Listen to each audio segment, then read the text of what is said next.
गाउन जोस चल्यो, गाएको थिएँ, एकदमै मन पराइदिनु भयो।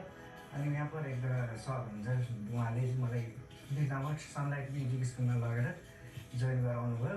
त्यहाँदेखि लगभग अहिले 8-9 वर्ष भयो रेगुलर म्युजिक गरिरहेको छु। म बिर्तामोडतिरै उतै गाउँथेँ, काम पनि पछि मैले उतै गरेँ।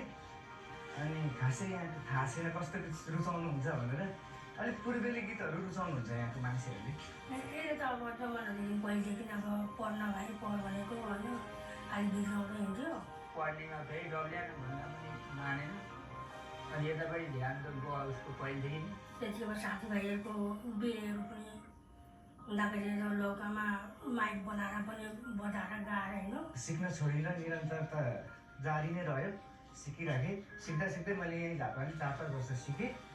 अनि पछि अब काठमाडौँतिरै सबले दाइहरूले पनि भन्नुभयो उतैतिर गर्नुपर्छ स्ट्रगल, अब यताभन्दा पनि उतै अझै हरेक कुरामा सजिलो हुन्छ भनेर म काठमाडौँमा स्ट्रगल गरिरहेको छु म्युजिकमै। टीकाराम श्रेष्ठ को भनेर चिनाउनको लागि धेरै ठाउँ गाइयो, कसैले चिन्नु भएन। मेरो लागि भोइस अफ नेपालै हो मेरो लागि चिनाउने एउटा प्लेटफर्म चाहिँ जस्तो लागेको मलाई पहिलेदेखि। अनि यस्तो धेरै ट्यालेन्ट